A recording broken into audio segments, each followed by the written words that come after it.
Roy Adams, and the title of this video is The Failing Buffalo Public School System.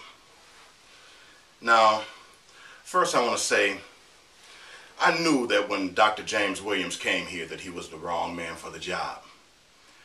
And not because of the same reasons black people voted for him or just backed him 103%. They knew nothing about the man. I read up on him about Dayton, Ohio, and how other cities turned him down and for the reasons they turned him down, and we took him. Black people defended him because he was black. Okay, well, I wish they had known how he got here and why he's here. But okay, that's not the point. The point is, even though he was the wrong man for the job, and I say this to him, you had a chance for greatness, and you blew it. You blew it for business.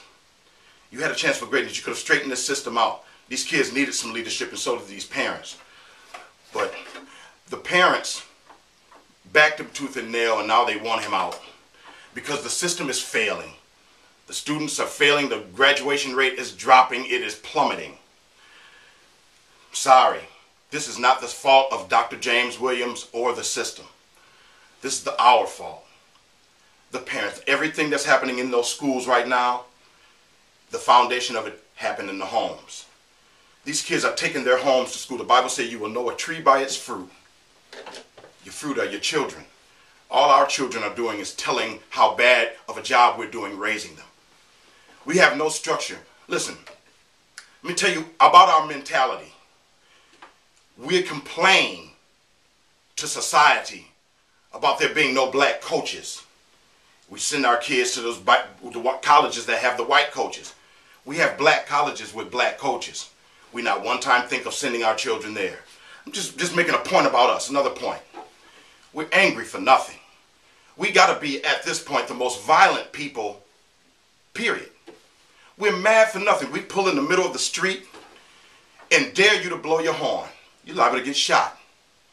You can't say anything to anyone, and we're rude and we're nasty. We have parents running up into schools, beating up teachers, beating the teachers up. Parents bringing their children from the neighborhood to help their kids fight another kid right in the school. Nobody knows this is going on? We have more churches on every corner. I can't understand that. But see, that just goes to show you there's a lot of church families that's not doing their job raising. You know why? Because a lot of ministers are afraid to tell them how to raise their kids because they get their tithe and offering. That's when money becomes before the church. That's another beside the point. We're teaching our kids all the wrong things. We are the reason they are killing each other in the streets, and we are the reason why they are not taking education serious. This system can't teach a child that don't want to learn. You have to understand, they can't teach your child don't want to learn. You will come to school and fight that your daughter can't wear earrings or her miniskirt up to her butt cheeks, but you won't fight that child to get good grades. You know, somewhere there's some African child sitting in some African classroom with some clothes that were given to her by some charity, same clothes she's wearing every day, and she's looking to be a doctor. And if she ever grows up to wonder what's going on with us, she has to think that we have to be the stupidest people in the world. We are, sorry, I hate to admit it, but we are in the land of milk and honey. We're teaching our children nothing. I see smart young men not going to school. They have parents. We're doing nothing about that. Now everybody want to blame the school system? It's not the school system's fault. We should have seen this coming a long time ago. I had a radio show called The Faith and Hope Show. Back in the 90s, I was telling you people about this stuff then. The fact that we need to catch it now. But see, it's just like a lot of people I know, we're not the ounce of prevention people. We wait till the mess hit the fan, and then we want to wonder, oh my God, how to correct this. Listen, we have the wherewithal to correct it. It's going to be drastic. But we need to start raising our children. We need to stop telling them things like, if they don't respect you, don't respect them. A child can't decipher respect. In order for that child to sit down, shut up, and learn in school, they have to give respect anyway. Period. What are we teaching them? What are we teaching the kids? There's a generation that's losing. We taught them nothing. We don't act like we love them. How could you want your child to be a victim of this system? We wonder why our kids are filling these jails up. Do you wonder why? You know, I tell people, Revelations in the Bible, Revelations wasn't written because that's what God's going to do to us. Revelations was written because God was telling us what we are going to do to ourselves. This situation is not going to correct itself. Dr. James Williams, the school district, nobody, they can't do anything about this. This is black people's problem. We have to fix it. I hazard to guess that if the black people in the schools straighten out, the rest of the kids will. I hate to say that, but our kids are the leaders right now. The leaders of everything bad. We're teaching them nothing.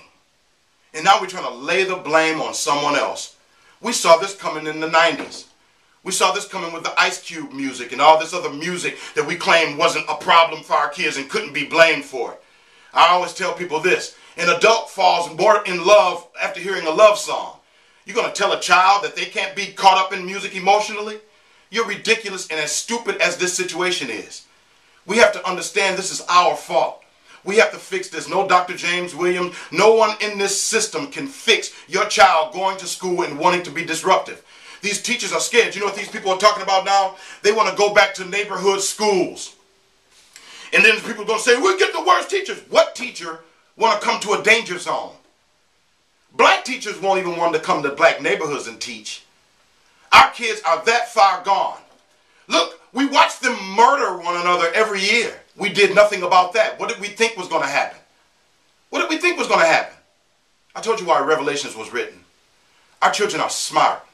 They're smart and they need love and they need discipline. They need it now. They're smart young men and women. The Bible says there's nothing new under the sun. That includes our amount of intelligent young men and women. We taught them everything they know. And now we don't like it. We got to deal with this. In the Bible, it's talking about the Tower of Babel. That's that tower that everybody got together and want to build up to heaven. There's two things about that story.